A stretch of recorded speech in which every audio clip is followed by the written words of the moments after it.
সবাই কেমন আছেন? এই সকালবেলা উঠে তো আগে ছাদে যেতাম হাঁটতে, এখন তো অনেকটা অলস হয়ে গেছি। সকালে ওঠাই হয় না, একটু দেরি করে ওঠা হয়। সেহরি খাওয়ার পর তো ঘুমালে একটু দেরি করে ওঠা হয়, আর সকালবেলা ছাদে যাওয়া হয় না, গাছপালাও দেখা হয় না, একটু বেলা করে যাওয়া হয়। দেখি টাটকা টাটকা তুলসী পাতা নিয়ে আসি। আমার তুলসী গাছগুলোর অবস্থা খুব একটা ভালো না। ফুলগুলো কেটে দিতে হয়, তাহলে তুলসী পাতা নতুন নতুন গজায়। এগুলো কিছু কেটে নিয়ে যাই, আর এই যে অপরাজিতা ফুল নিয়ে যাই, আর এই যে পুদিনা পাতা নিয়ে যাই, আর বাসায় যে রাতে রান্নাটা সেরে ফেলি।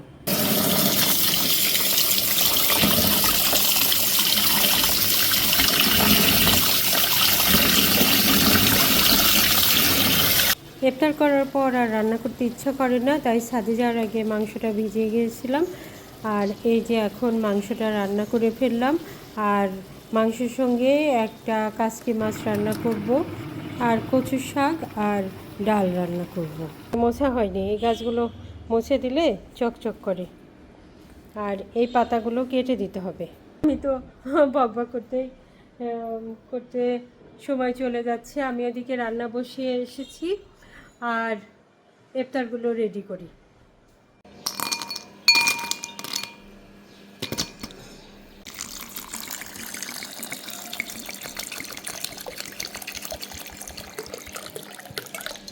ফ্রাইড রাইস রান্না করেছি, এটা প্রজ্ঞা প্রভা দুইজনেরই কিন্তু খুবই পছন্দ। তারা বলছিল যে একটু অন্যরকম ইফতার করো। ইদানিং আমরা ভাজা একটু কমই খাই, পেঁয়াজ ছোলা এগুলো প্রথমের দিকে বেশি খাওয়া হতো, এখন একটু কম খাওয়া শুরু করেছি। প্রতিদিনই আসলে ভাজা ভালো লাগে না, আবার কয়েকদিন পেঁয়াজ ছোলা না করলেও তখন মনে হয় যে পেঁয়াজ ছাড়া কিন্তু কিছুই ভালো লাগছে না। আজকে আমার মেয়েরা খুবই পছন্দ করবে এই ইফতারিটা।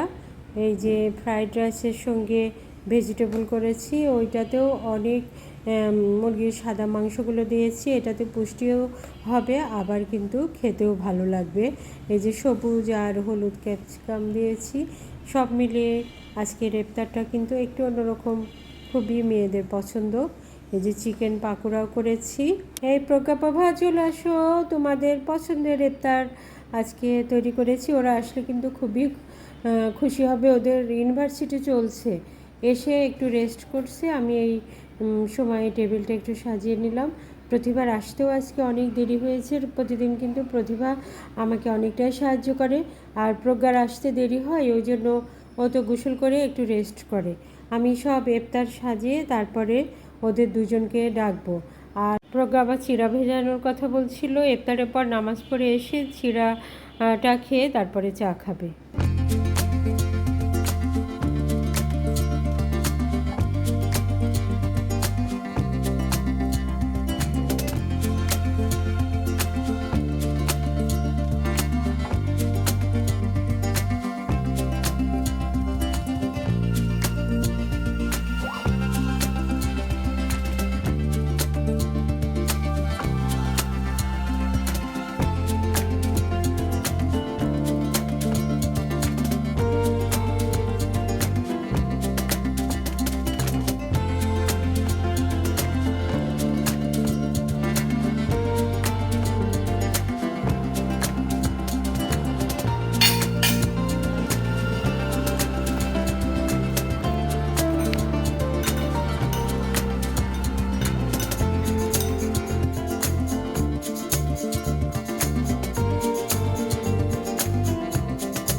আজকে মেয়েদের পছন্দের ইফতার, তাই তারা খুব মজা করে খাচ্ছে। আর নামাজ পড়ে এসে দুধ চিড়া খেলে খাবে। আর সব মিলিয়ে কিন্তু আজকে আর রাতের খাবার আমাদের খাওয়াই লাগবে না, রান্না তো করে রেখেছি। আর ওই সঙ্গে শুধু ঘুমানোর আগে ভাতটা রান্না করব। ঘুমানোর আগে সব রান্না রেডি করে টেবিলে সাজিয়ে রাখি। আর ভোরে খাওয়ার সময় যার যার প্লেটে উঠায় নিয়ে ওভেনে একটু গরম করে নেয়, কারণ ভোরে উঠে সময়ও ওইভাবে থাকে না, কারণ ঘুমটা তো ঠিকভাবে হতে হবে। ঘুম ঠিকভাবে না হলেও তো ভালো লাগে না, সারাটা দিনই ভালো যায় না। সেজন্য ভোরে উঠে রান্না করতে গেলে কিন্তু আর ঘুম হয় না। ওই জন্য সন্ধ্যা রাতে আমি সব কিছু টেবিলে সাজিয়ে রাখি। আর ভোরে উঠে সবাই প্লেটে নিয়ে ওভেনে একটু গরম করে নেয়। এই তো আজকে আমাদের ভিডিও এখানে রাখছি। আপনারা সবাই ভালো থাকুন, সুস্থ থাকুন, নিরাপদে থাকুন আর আমাদের সাথে থাকুন।